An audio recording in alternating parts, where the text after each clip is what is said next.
Okay, hello. Hi. Hi. We are here with Christian.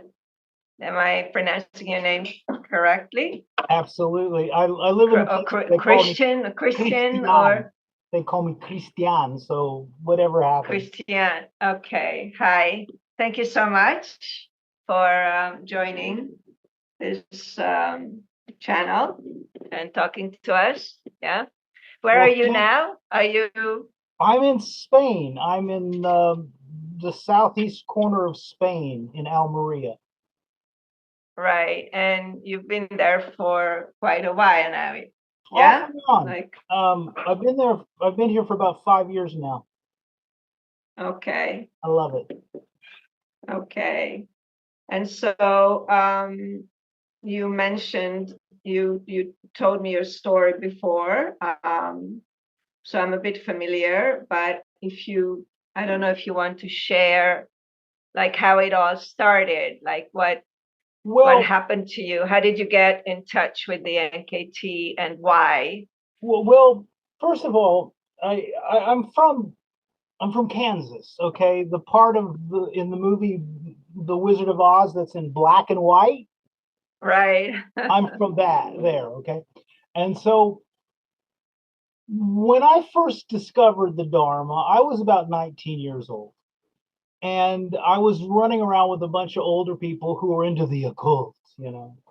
And back then, Buddhist texts, at least in Kansas, were like mixed with the occult. I mean, they had a real weak grasp of this value. And so I picked up a book called Kindly Bent to Ease Us by a Tibetan named Longchenpa. I'm sure I'm making a hack of his name. But Longchenpa, yeah. when I read that book, it wasn't as if I was discovering something new. It was like finally someone was putting into words something I had known my entire life. It was wonderful. But so for me, that I had not, I mean, my contact with the Dharma was limited to books mostly. And so my my ex-wife, her family's from Seville. And so back in 1993, that summer, we spent the summer in Seville. And one evening, we were in La Encarnacion, and this like this guy dressed up like a Tibetan monk walks by. And he's putting Wow. up posters, you know. And I'm like, whoa, you know, a live one, you know. And so it Putting was up posters about for, what? for Posters. meetings for the center. Oh, It okay. was Ken Uh-huh. Rob. Ah, And okay. even though I mean I have no idea what Ken Rob has become in 30 years, but he was I was really I've never had a bad moment with Ken Rob. He had an equanimity, he had a dignity, he treated me with dignity. We had fascinating conversations, very playful, a very I mean, you know, now the thing is that after 30 years I have no idea what the organization, but my experience with Ken Rob was extremely positive. And so I kind of tagged along with him to the center and we had a conversation and we established contact. And so a few weeks later, a new monk, literally a new monk named Chopel, aka Stephen Lane, shows up. And he was a complete rookie. He had just finished his training. And he was going to take Ken Rob's place. And so at that time, we were living in a town called San Fernando, which is right next to Cadiz. I do not know how to mispronounce Cadiz anymore. Got it. Because Got it. they I don't call it, know. I mean, I It's Cadiz. I don't Yeah, speak Spanish, but I know that they have that sound like the Z is right. like ta, like Cadiz or But if you something, live right? there, it's not even Cadiz, it's Cadiz, right? So anyway, we moved Right. to Cadiz, right outside the city of Cadiz. And so they wanted to establish some sort of center in Cadiz. So I said, hey, you have me. I'll be your guide. Because Ken Hobbs' Spanish was, and Terrible. Triple was not, it was, but they were good sports. I mean, they were, they tried to learn. Triple eventually learned Spanish fairly well. But anyway, so we went around and made contact with a few bookstores and a few other places, and then they dined at our home, et cetera, et cetera. Now, Ken Robb went back to England. Triple stayed, and I received my refuge vows from Triple in November. So it was very emotional too. And you ask whether or not there are any red flags. Right. Right at the beginning. Yes, yes, yes. Well, Triple was really sincere about teaching Dharma. He was. I mean, I'm going to give credit for that. But I don't know. I'm trying to find a euphemism for prick. Anyway, he there was a certain sort of caprice. There was a certain sort of, I don't know how to explain it, but he was petty. There was something really petty about this person, and it Mhm. showed up in so many different places that you'd think, anyway. So anyway, that was the first red flag, was Triple's pettiness. But so that was 73. In the summer of 74, I attended the summer festival up in Ulverston. And this is before I mean, they just had a giant tent. Yeah, you sent some information. I might put it in the video later on about that summer festival, right? You sent me Yeah. And I got there a some few days early. And so because I'm bilingual, I kind of became a kind of a hello tour guide, who took people to their places or whatever. I did some gardening. Everybody was pitched in. Um, it was mostly a very positive experience. It was. I mean, I got the initiation of Ajra Yogini, Haruka, et cetera, et cetera. So, and it was fascinating to be surrounded So this by was in 1995, 94, 94 summer in the 94. summer. Yeah. How many people were there at that time in the I, summer festival? I wouldn't know. The place was packed. It was Okay. full to the gills, you know. Um, but I couldn't give you a figure. I'm sorry. Um, Hmm. but it was full, And the legend was that they had rented a tent one year and then used that tent to to make their own giant tent. So like well, you see, I mean, like that tent, and they rented the original tent one year and then used that to cut out the whatever to make their own tent. So that was a clever little joke. I thought that was interesting. But it was a positive thing because it was the first time in my life I had been surrounded by the Dharma, you know. And like I was talking about earlier, I mean, the first time I got my hands on the clear light of bliss, it blew my mind. So who was teaching at that time? Was it Kelsang Gyatso giving the teachings in that festival, or was it? There were several. There were several different teachers. I don't remember. I mean, do you remember Gyatso, Cousin Gyatso? yeah, of course. Teaching? You know, I mean, it was like Elvis. Okay, wherever he went, it was like Elvis. Really, Yeah. you know. But his English was not. I mean, it was. Did you understand? Did you understand him? Yeah, but it wasn't, you know, I mean, for the most of the content was taught by native speakers of English. Okay. You know, I Genla Tupten, how do you say his name? Yeah, Genla took 10. Yeah, I saw it in the program that he was there. What was your impression of him? Yeah.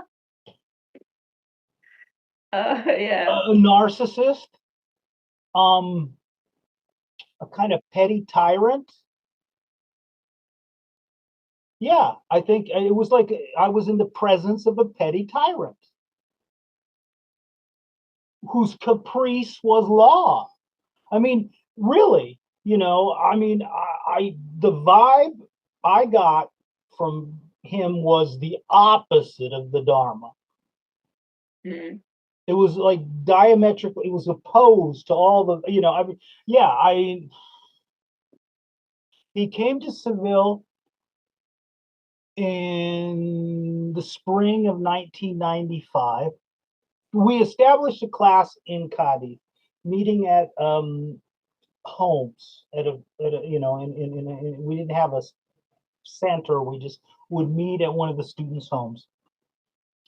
Fantastic rapport, real affection amongst the group. In spring of '95, Tupten, what's his English? His real name is Neil Elliott. I'm gonna call him Neil Elliott. I do Neil not feel Elliott. like giving him Yeah. any honor. Yeah, I think Okay, so Elliot shows up did in well. Seville, and I think I received Tara. I can't remember the other one. Doesn't matter. Anyway, and that was when I met and was in close contact with Elliot. Was in Seville, and all the alarms went off. It was like, you know, he just the way he swang himself around was like, and everybody was like hanging on his every syllable. And I don't know why, but I was never ever impressed by him. Not for a nanosecond was I impressed by this Elliot guy. And yet I was watching everybody basically, you know, like throwing fronds in his path, you know. So Yeah. So that was 95. We were Triple was coming like on Saturdays, and we would have class on, you know, in the morning, and Spain has its own schedule. So uh I love the irony of the text that we were using. Universal compassion, which would later just, you know, knock me over with the irony. So as the class was approaching summer, several of the students were going to Ulverston. Now, I forgot to mention that my wife and I had decided to have a baby. And so her due date was in October. And I didn't feel, I mean, I wasn't going to go up to Ulverston. You know, we were going to sit around and watch the fat lady get fatter. You know, it was too much fun, you know. So, but they were like quizzing me about Ulverston. There was a lot of enthusiasm, real positive energy, you know. And then that summer in '95, my wife and I, we were living in Cadiz, and we went to Almeria to visit some friends. And on the way back, we stopped in a place called Osaling. I'm sure I'm pronouncing that poorly. And Osaling, Osul was basically a tulku. Right. I don't remember the name of the Tibetan monk. Evidently, he was a really charismatic guy. He wrote some fantastic books. Anyway, the the Tulku was born in Spain of Spanish parents. Eventually, Osaling completely denied his status as a Tulku. He was raised in monasteries, and he just completely rejected it. As far as I know right now, the guy is hanging out making movies. And I hope he's happy, because he did not really enjoy anything about what he went through. But anyway, there's a center in the mountains of Granada. Beautiful place, a retreat center. And we stopped by there on our way back. And because we were going to have a child, and I wanted to know more about Dharma for teaching, or at least sharing it with a child, and especially in English. Okay, so, and that's one of the things I want to mention here. Okay, because where I live, we used to have breakfast at home and lunch in Morocco. Okay, so the feeling I got about the NKT at first was, oh my God, here I am almost in Africa, right? And here I have this opportunity to learn about Dharma. So I have to admit, I felt a great deal of gratitude, you know. So anyway, getting back to that. So I went, we went through the center up in the mountains, and I asked them if they would mind if I returned just to use their library for a couple of days, just to visit their library and look through their books, and they agreed. Now, my wife's pregnancy was very, very stable, and I was like, okay, so you can live without my annoying sense of humor for 3 days. Okay? Hang with mom and dad in Seville, let them, spoil you and whatever. And I'm just gonna, and it went fine. It went fine. Oh, anyway, so, and when I was up there, all I saw was the gardener, really, and the cook, right? The housekeeper, the groundskeeper, whatever, because everybody else was in a retreat. I didn't go around, knocking on door or anything. I just hung out and looked at books. That's what I did. Now, I forgot to mention something. After we got back to Seville, we had a class, a single class, and everyone had come back from Ulverston with that kind of high, and they were very enthusiastic about this center in Granada, because, and rightfully so, we perceived them as allies. We Right. perceived them The as same neighbors. sangha, also Buddhists. Yes. Yeah, exactly. They were sangha, right? Exactly. And so, okay, so in fact, one of them wanted their son to come along, and I was like, no, yes, that's a dinner, but no, I didn't really feel like hang out with some stranger while I was doing this. So, okay, I came back after looking at the books, and it was a wonderful trip. Everything went fine. By that time, it was late September. And I missed the class immediately before the birth of our daughter. Duh. Right. Because I was like, you were You were in the hanging out. hospital, right? Well, just, she was Just with born your on a wife. day, but I Yeah. was there. I was like, I'm not going away for 3 or 4 or 5 hours to Cadiz. I'm here. So our daughter was born midweek and came home with her mother, and I was too busy changing diapers, and I mean, postpartum is no fun. I mean, it is. I mean, Right. so I was basically taking care of these two women, and I hadn't even gone downstairs, and so a friend of ours came over to take care of them so I could go do some shopping and stuff. And so I passed by the mailbox, and there it was, a letter from Churchill, or Stephen Lane, shall we say, ostracizing me permanently, removing me from the NKT. Now, he didn't give me any reasons. He just said, sorry. Anyway. But Yeah. basically, that was it. He just said, don't come back. I had been permanently removed. Now, so this was Saturday morning, and I knew I had the phone numbers of all. This is before cell phones, okay? So it's 95. Some people had cell phones. I didn't. They didn't. But I had all their phone numbers.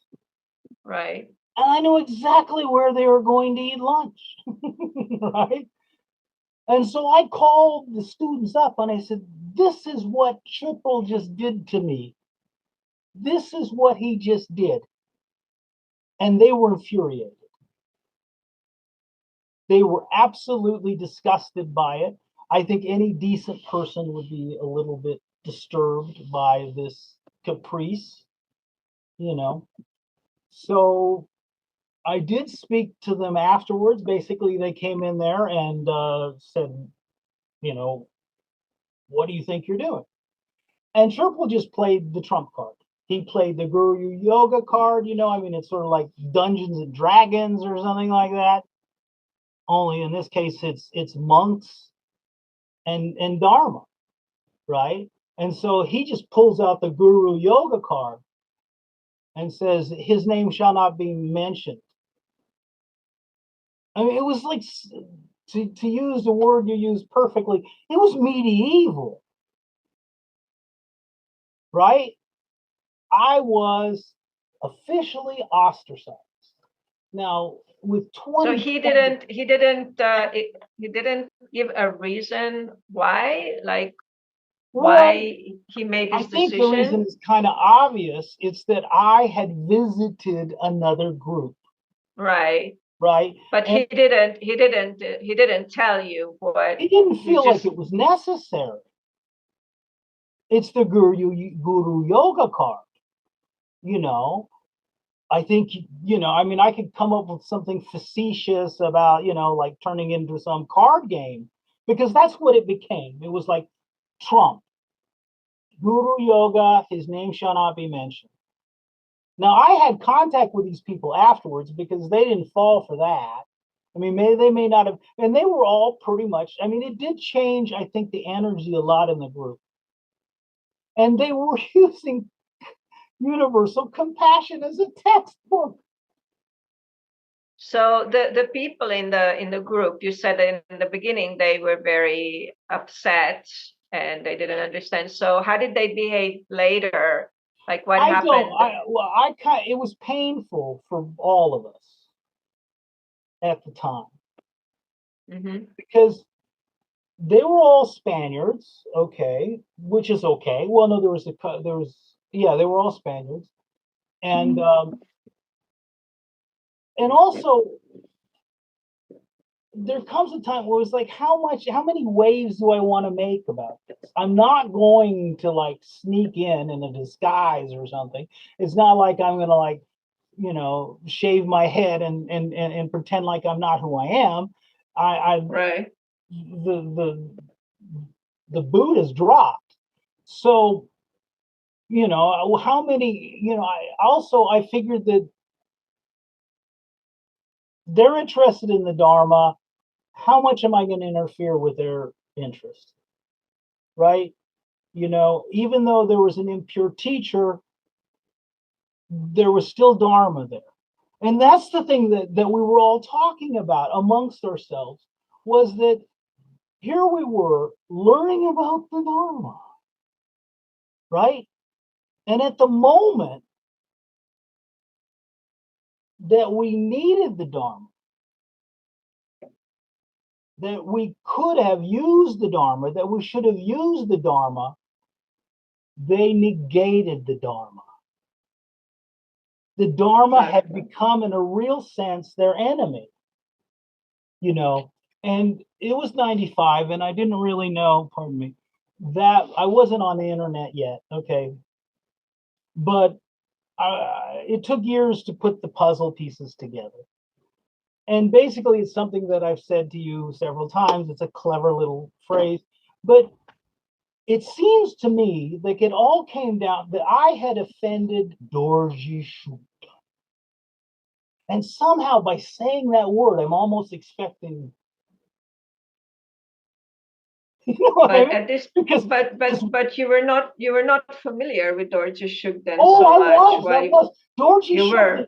like I said, and I've said this to you before, that was the other red flag, okay? I cannot look at Dorji Shugden and not see some fat guy on a poodle, okay? Right. I'm sorry. I've never been that impressed that, you know, it's like I've got Elliot and the guy on the poodle, you know? So I've never, I mean, the whole Shugden thing, it never impressed me. Not for Yeah, half. it is very weird Well, I to think a modern weird is Buddhist. a Let's put it this euphemism. way. I Yeah, think it's mindless. I quite, you yeah, know, because, you know, it comes down to my Dharma protector can beat up your Dharma protector, which is exactly, infantile. But that's exactly. basically what I had done wrong. I had contact with another Dharma, and that was capital punishment, you know. Yeah, At the because time, you were mixing traditions. I suppose that was your big sin. You know, the NKT is very big on mixing I traditions, was and looking at some books.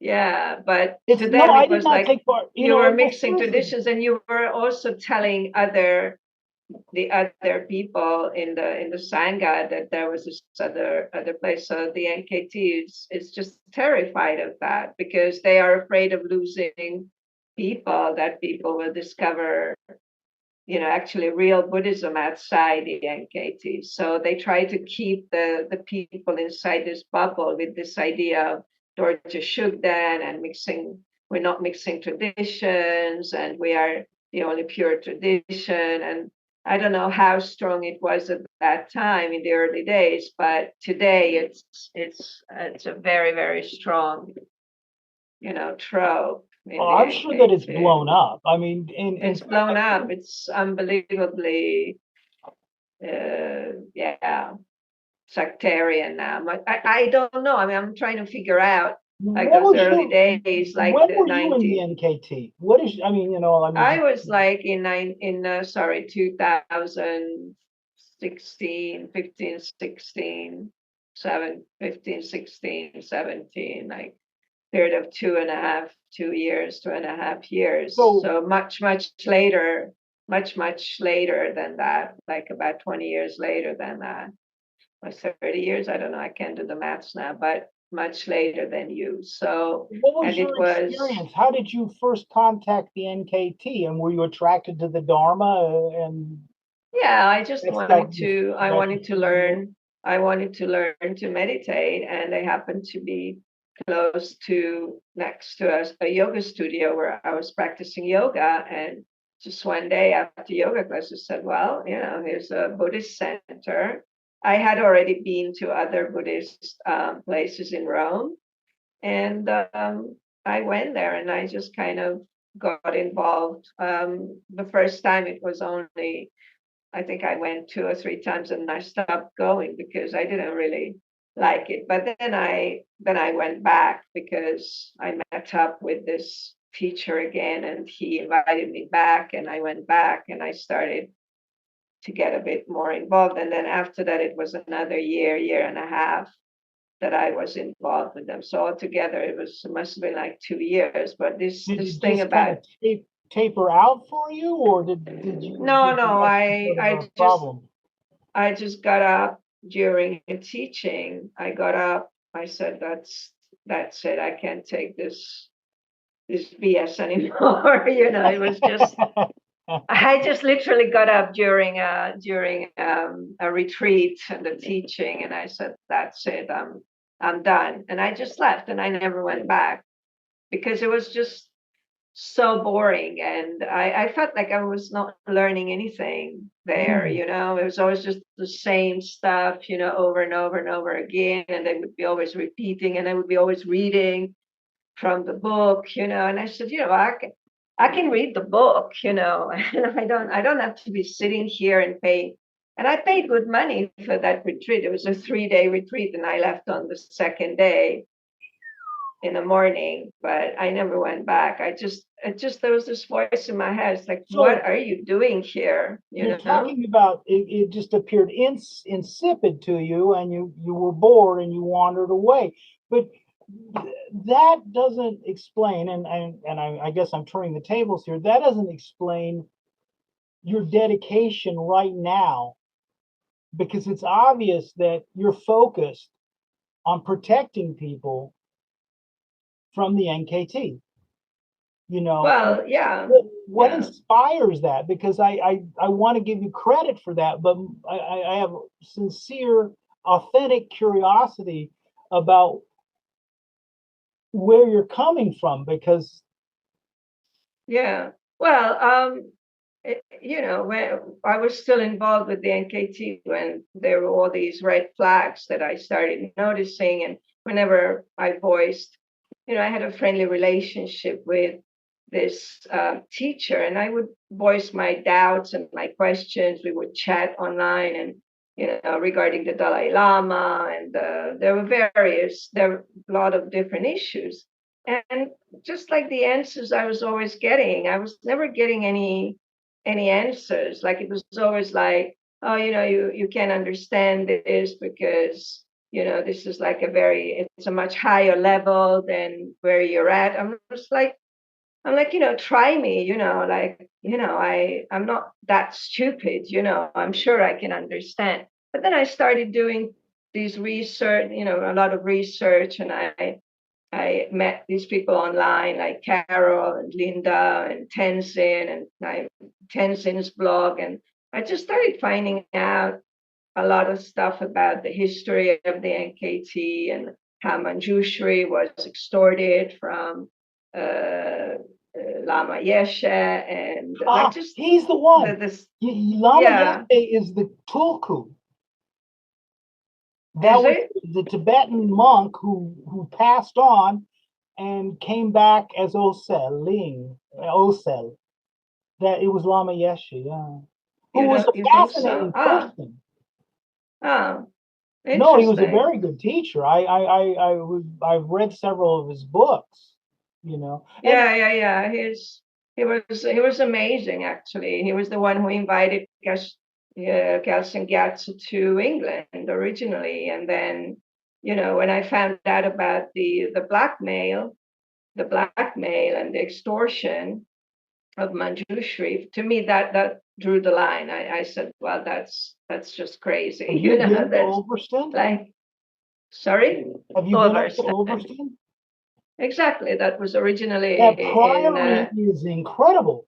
And I yeah. was there before they built the temple. Obviously, you saw the temple. Yeah, they did. Obviously, they did a lot of work on it, but it was originally in the FBMT's possession. It was Well, their and it was their property, there was a lot of and mindfulness too. I mean, to be honest, I mean, one of the nice things that comes with sex, with cults is there was a great deal of mindfulness in all their craftsmanship.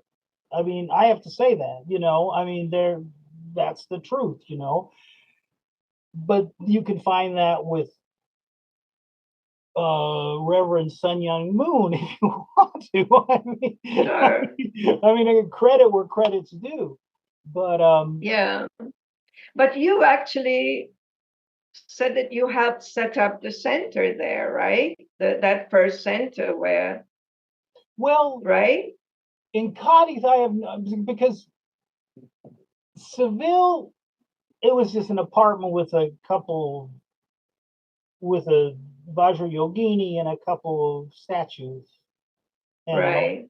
right, and lots of room for people to sit with their little meditation pillows. It was in, you know, but it was a center, and they've moved, they may, I don't know, I don't care, but I have no idea what if they've established, because it's been almost 30 years, you know, and when I saw your Facebook page, I thought, what the hell? You know, maybe I have a story, you know, maybe they'll be curious about. Yeah. You know, it's not my page. It was actually started by, I'm not sure who, but like people way before me. I discovered that page and got a lot of information from it when I was leaving the NKT, and I was asking myself, am I crazy here, or is there something here that is actually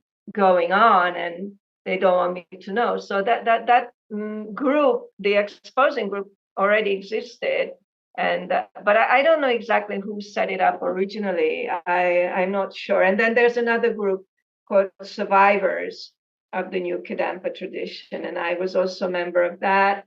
And then I just like became a bit more active because I got interested in just studying the NKT just from a Well, purely intellectual point of view, you well, know, just it's been a long time, so yeah, I everything is resolved, and I said before, I'm actually kind of grateful that it happened so, I mean, cleanly, no, but yeah, it was like 100%, you know. Um, if it had dragged out,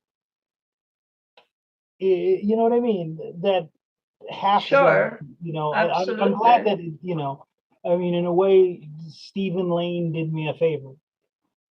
Yeah. I'm You would have invested more of your time, more of your money, more of your energy, and it would have been much more difficult. So how did you feel when you got that letter? And was it traumatic for you, Oh or yes, what, like, oh how yes, would you? oh yes, especially considering my state of mind. I had a newborn infant. I had a wife who was recovering from childbirth. I was You actually, really needed compassion and actually, I was sangha, going to correct? the, actually, she needed compassion. I was going to the pharmacy to buy an enema.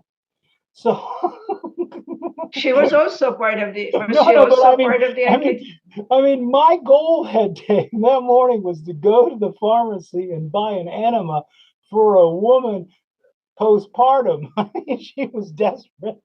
Okay. Yeah, And so that's, which was also very lucky in a way, because I did not have the luxury of wallowing, you know. I had a baby to care for because my wife was decked out. I mean, she was not, you know, very mobile at all. I mean, she didn't go through that much trauma, but she was like, yeah, honey, I can take care of this, you know. And so my I mean, so I was lucky. My therapy was um, dealing with a baby who had gas. You know, my therapy was cleaning the umbilical cord. My my therapy was like this horrible, weird black, green, gray poop that comes out of the first diapers and stuff. So if you've had right. children, you know that first stuff Yeah, it is, was a very strong experience, life yeah. experience that And helped so you that get over. helped me because it kept my feet on the ground. Sure. But I was also in a kind of a delicate state. It would, I mean, Sure. emotionally, it was a horrible thing to do. It was a horrible thing to do, period. I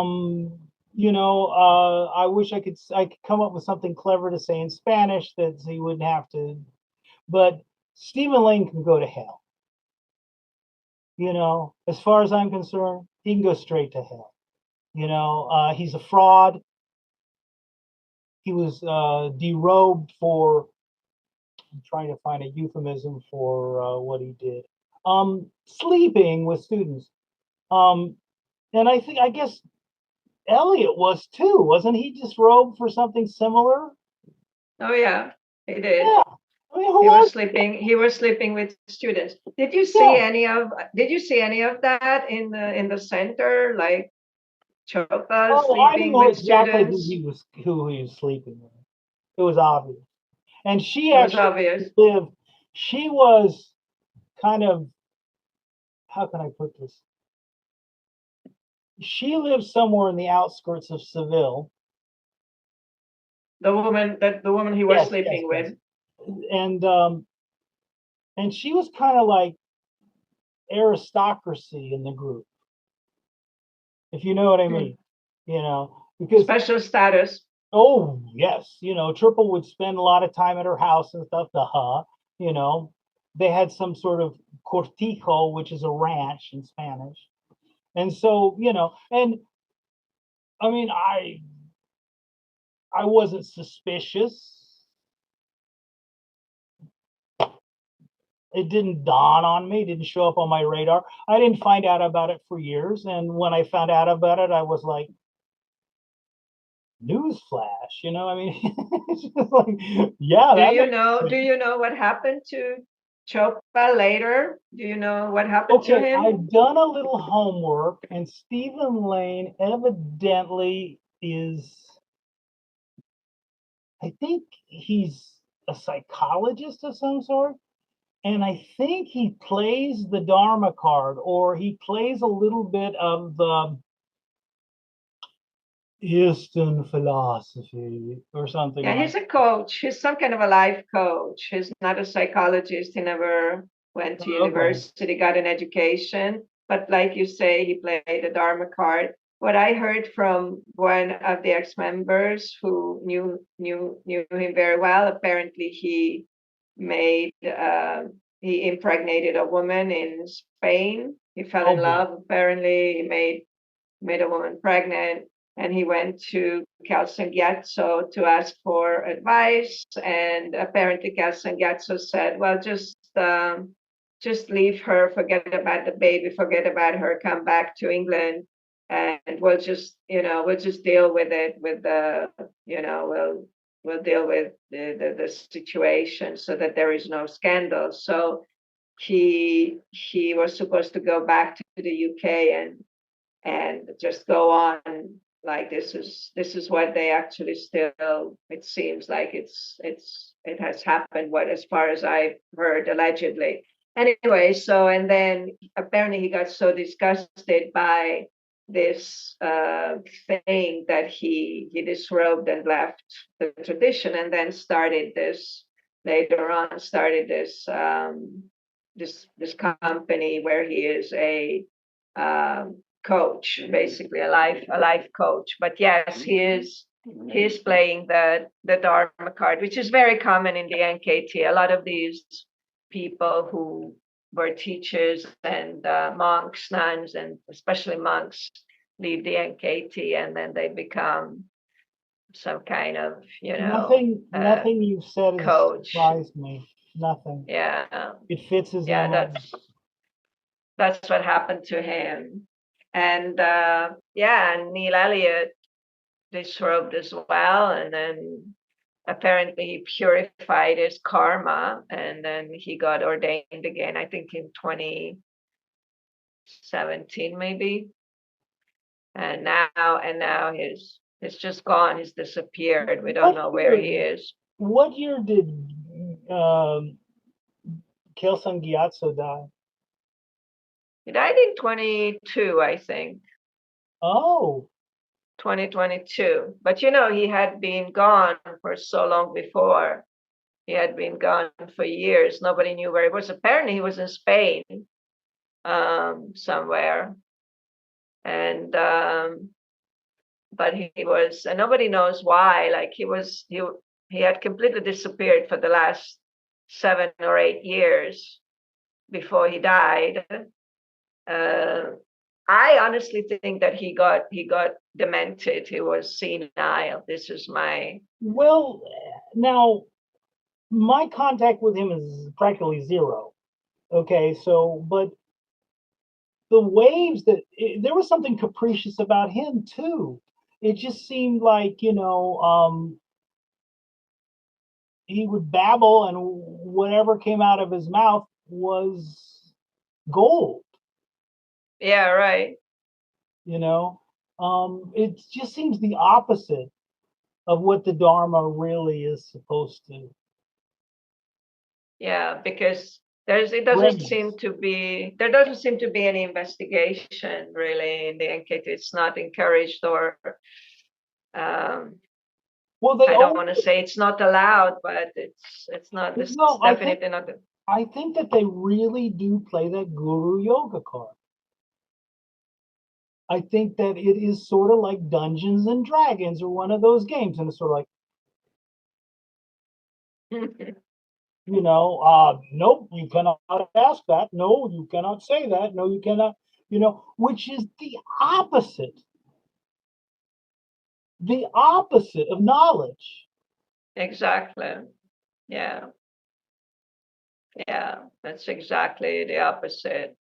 And I think that's probably why so many people struggle, it seems to me. I mean, so many people struggle with the Dharma in the NKT because they don't investigate, they don't integrate the teaching, they don't know how to integrate the teachings into normal life, you know?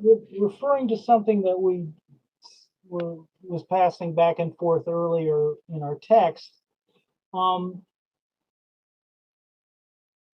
it's whatever began this entire ugliness between Kelsang Gyatso and the Dalai Lama.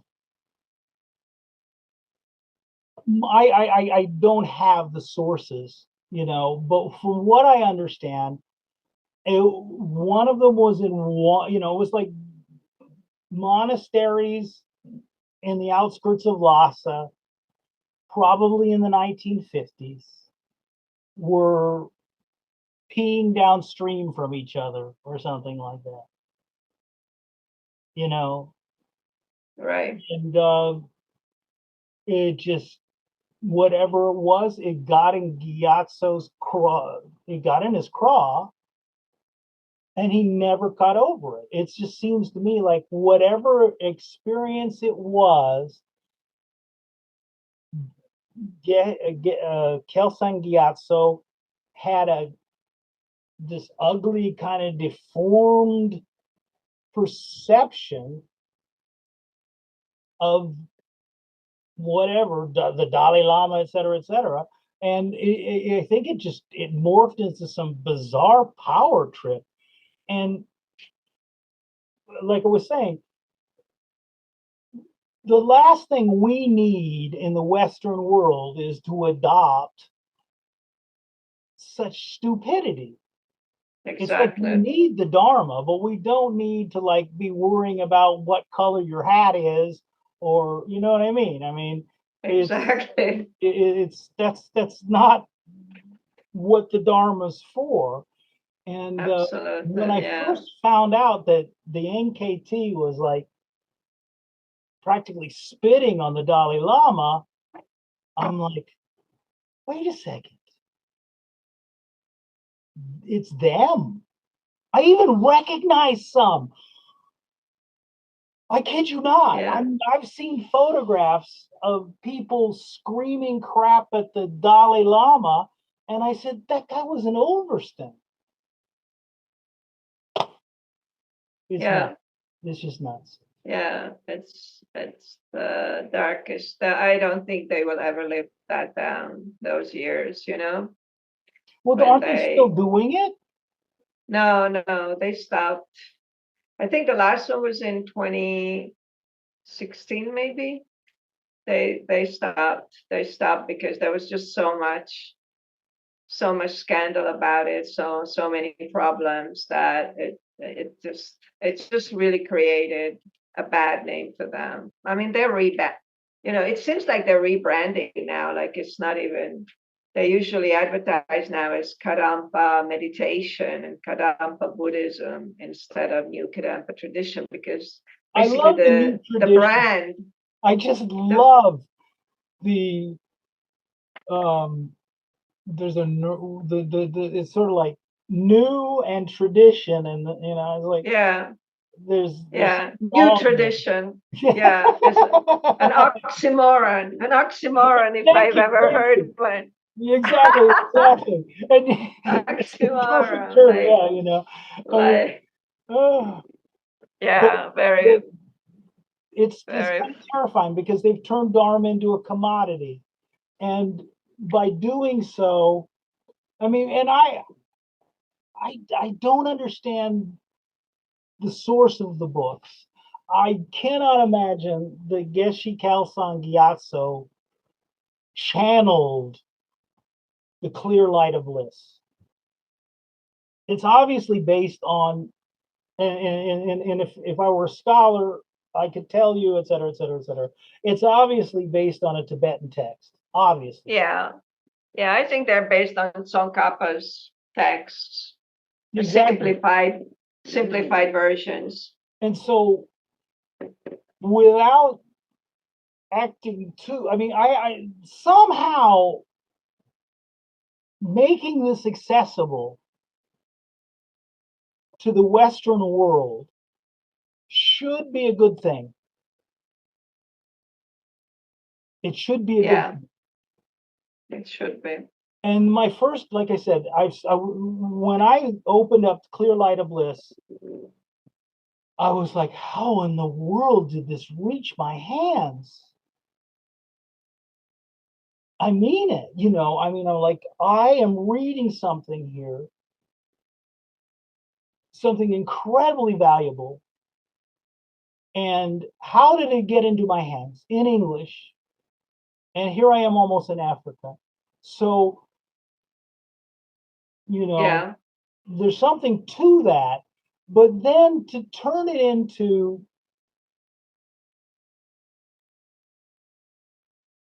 merchandise product. yeah, I mean, it's perfectly okay to support your efforts and publish and have a whatever, but to turn it into some sort of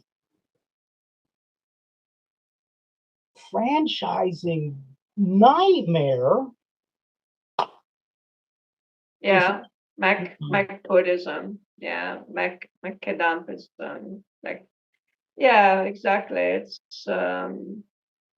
It's exactly that. It's turning it into a merchandise, turning it into a product to buy, and which is too bad because the words are there, and they may have been somewhat spun for the purpose of the new Kadampa yeah, tradition.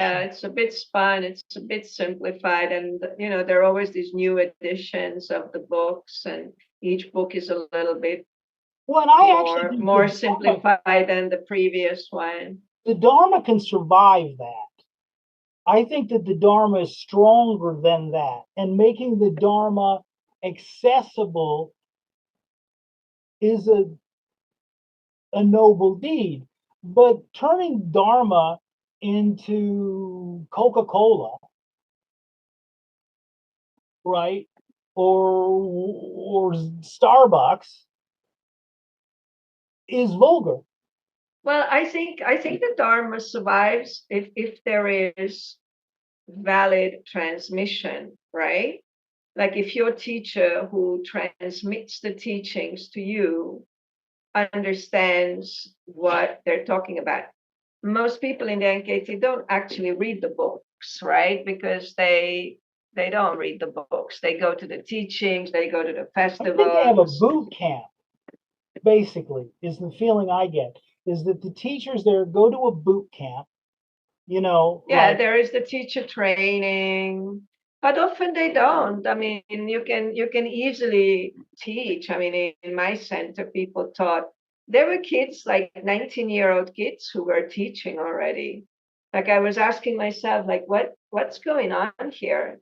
Like, I was like maybe 50 or 40, 45 years old. These kids were like 19. They could have easily been my children, and they were teaching the Dharma to me. Like that was just weird, and they were not teaching the Dharma. They were reading from the books, and they didn't understand what they were reading or what I they mean, were talking about, it's and that humanly was the possible. transmission. And that was the transmission. And oops, sorry. Okay. But So it's yeah, humanly so possible for someone to be extremely precocious, right? I But know, but there were a lot it of doesn't these sound kids like who this person was there were three precocious. there were three young kids teaching in my center who traveled around Italy, and they were all like under 20 years old. They could not be all precocious, and actually they were not. They really didn't have any understanding of life or Dharma itself or anything. There is teacher training. There's a teacher training course, and you can go, it's like a 6-month course. But basically the teacher training is just reading Kelsang Gyatso's books and memorizing the books, and that's it. So it's and because it's only his books, and then so when you get the transmission, you get a further reduced transmission of what that teacher somehow understood from the book. And then you get that, and then maybe you start teaching yourself, and then it goes on and on. And so after generations of doing this, It's I think diluted. now the quality of the teachings, as far as I have seen in videos and in the various NKT forums, is really, really low, really, really low. I It mean, makes me I think. know that I learned very little in the center. I mean, I often went home and I just went to Wikipedia to just understand, better wow, I'm what's trying to going remember. on? What's going on here? What is emptiness, and what is karma, and how does karma work? Because you just you don't get the teachings of basic Buddhist concepts. So It yeah. reminds me of, and I can't remember the name of the product, but it was a line of products, and like some friend said, you got to meet us, blah blah blah, and so they, it's like, okay, we come over to their house, and they have all these products, right? You The know, shops, yeah, and the it's like, statues join and the us and little. sell these products. And I think that somehow that's what's going on with some Yeah, of. they have to make money. They got to make money. It's a money making. It seems to me that it really is. That's the most important thing. It's a money making operation, and everything's got a price, and it's yeah. So Ken So Bob right now is like the second in command. yeah, he's like number two now. He's become, yeah, he's number two. But somebody actually commented in the group, a person who seems to be still in the NKT, but often comments in our group. And this person, I don't know if it's a man or a woman. I think it's maybe a woman. I don't know. But this person said that he is not allowed to teach at festivals anymore, because last year he just read from the book. Like he didn't do any teaching. Like he was just reading from the book, and that's it. Like it just seems to me that he's really burned owning, out. Like owning it in. yeah, just folding it in. Exactly. It's just it's I seem to understand he's also been very sick a few years ago. So just seems like he's lost that initial. I heard a lot of good things about him when he was young, and then I heard a lot of bad things about him also when he got older. And like I think everyone, like there's good and bad, and Well, but I do but think, anybody, I mean, there's a bubble there. The guy lives in a bubble. There's just no way he does not live in a bubble. And we've already talked about some of the toxic elements of this bubble, right? And, yeah, and so live in a bubble with toxin after a few decades, see what happens, it's interesting that you're using this word because another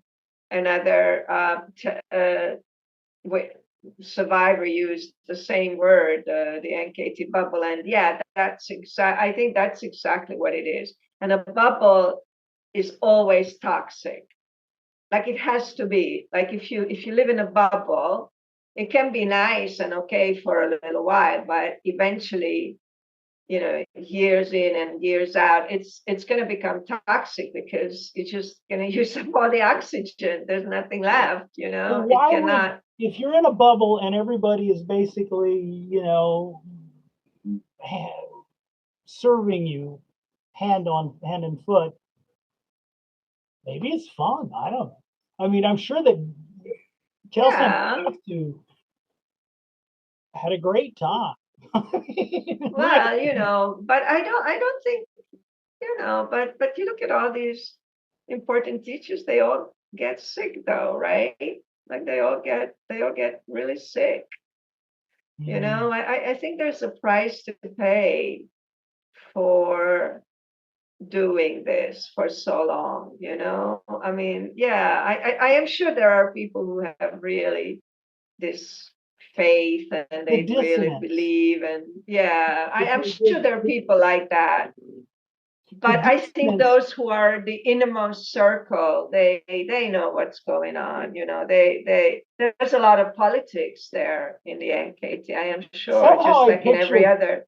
somehow I picture a back room with a bunch of monks with those like kind of hats, the little caps that they wear with no, counting money with little old fashioned, uh, adding machines, you know. Yeah, and looking for prestigious properties around the world to buy and to We build don't have to go another. very far either because look, Stephen Lane, when I met him, he meant what he was doing.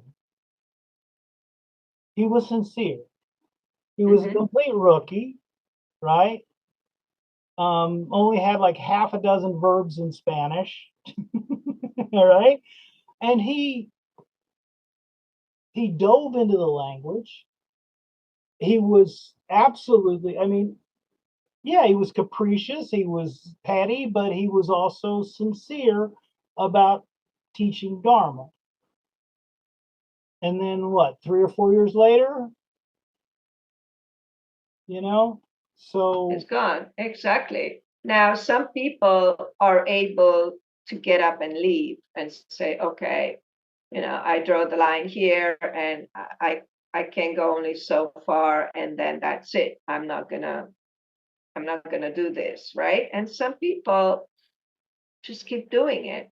I'm sure they all had these types of situations, similar situations where they had to sort of make some kind of a choice. And well, somehow there are people out here on Earth who could somehow navigate in this dissonance, you know? And I don't want to open Pandora's box here, but I'm gonna like peek into it for a second. And I have a lot of friends in the United States who have no trouble at all regarding what's going on in Gaza. Okay. And I look at it and it's like, are they evil or are they ignorant? Right. And for the most part, I would prefer to believe that they're ignorant. But to be a good person and support that, you have to live in a complete dissonance. Absolutely, An exactly. absolute And dissonance. that's And that and I'm applying that's that what to kills Spanish you. NKT. Yeah, that's what kills you. It's that dissonance. You have to navigate the dissonance, and some people have no trouble with it. Um, Exactly. Some there, people I'm have no closing trouble with it. Pandora's box. I just closed it. Exactly. Yeah, But I do see Ken Robb as someone who is very intelligent, very sensitive. you I agree do about see the him as a really equanimity thing? I he's a think really good guy, the you know? equanimity thing he has down. He had that down pat. He just kind of he had a really good keel. It was like watching someone navigating, who didn't tilt or anything. I mean, I liked the guy a lot. We had fantastic conversations. I had good conversations with Stephen Lane too. Yes, But but then he was in the first line of protesters screaming into a bullhorn, Ken horrible Rob was? stuff. Oh yeah, he's on you can see photographs of him. And I think that was the line that he crossed, and that's what broke him, I think. That's exactly what broke him. That's just my personal opinion as an armchair psychologist. But yeah, yeah, And I mean, unfortunately. I can't. I mean, I don't know that much to judge or protect the Dalai Lama, but no, Yeah, I'm good. you can have whatever opinion of the Dalai Lama, but basically going to a venue of a Buddhist teaching where people are going to show up to receive Buddhist transmission and then creating havoc and screaming into bullhorns and whatever, so that these people cannot receive the Buddha Dharma, they cannot receive the teachings. That is a sin in Buddhism. That is something that creates a kind of karma that it will land you in hell, in the hell realms, like preventing people from receiving the Buddha Dharma. That is one of the worst things a Buddhist can do, right? And there is no excuse for that. It doesn't matter why you're doing that. So you can hate the Dalai Lama, you can hate his politics, you can do a lot of things, but you cannot go into a venue where there's going to be thousands of people trying to receive the Buddha Dharma, and you prevent that from happening. That I think, I was never aware of that, and yeah. I'm disgusted. I really Yeah, am. that's And that's I think that is probably what broke him. That's what I think. That was the line. And there were a lot of other teachers, and it they did not break. They're okay. There's no problem. But I think Ken Rob, yeah, I think maybe that's what it was. I don't know. I don't know. It's just my personal well, it's sort of like theory. like I told you, I'm an army brat. I Yeah. I grew up on military bases for almost the entire Vietnam War, and the experience that those kids went through, I saw them before they left for Vietnam, and I saw them when they came back. And I mean, I might be going too far equating this, but there are experiences that if you have this experience, if you do this thing, it changes you forever.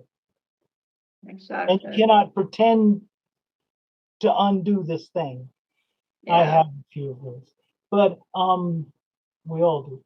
But what you're describing Ken Rob doing is so vulgar. It's just so vulgar. I'm sort of shocked. It's because I actually adore the Dalai Lama. I think Yeah. he's got Yeah. a I great think sense of humor, I have which this is feeling that he was very, very nice and very, very good. And that's what I heard from a lot of people who knew him there in the beginning. He was a nice, a really nice guy. But well, and the bravery of what he went through in 1959 when he fled Tibet. I mean, I honor the Dalai Lama. I mean, if the sure, Dalai Lama is your enemy, I'm worried about you. Okay, it's like I have a really good friend sure, from Seville. Long story short, exactly. if you don't get along with my friend Juan Antonio, there's something wrong with you. There just is, and you've got friends Yeah. like that too, Ugh, Okay, Christian. So, hey, are you still a Buddhist? Are you still a I'm Buddhist? I'm an apatheist, Okay. which is an apathetic atheist. Okay, and Hmm. I kind of have my own tiny little religion, and because I actually believe that we have to take responsibility for our own enlightenment, you know. Sure. And so the name of my religion, my name is Christian. The name of my religion is Christianity because Christianity is taken. That's a joke, Christianity. But no, but I really do believe that we ultimately are responsible for our own, you know, enlightenment. And we can welcome teachers. I do, but I can't give that responsibility. That might have been one of the things I learned from this experience is that Sure. to trust someone at that level is, I don't know. I mean, Well, you better check them out thoroughly first. Yeah. You better get information well, before in you put that all, kind of trust. I'm glad I had the experience. I am glad that I had an opportunity. I'm glad I got the initiation of Vajra Yogini. Um, I Now I don't know how much they taught me about emptiness, you know, but I had an opportunity to learn about emptiness. Yeah. And so something very good came of that. I mean, Yeah. contemplating emptiness It's is not a black and challenge. white. It's not black and white for sure. Exactly. But Mm, what would you say to someone who would want to join the NKT now and asked you for advice? flee. It Yeah. reminds me of a little kid who had her first day of preschool, Mm. right? And her mother asked her, she says, and the kid's like, oh, says, and what was your favorite thing at preschool today? And the kid says, leaving, right? So I say, look around, talk to people, talk to Gabi, okay? Anybody who wants to join the NKT, I'm sending them to Send them you. to me. Yeah, because I really admire what you're doing. I don't have time to do much, but I've shared some stuff I scanned. Um, but I really support what you're doing.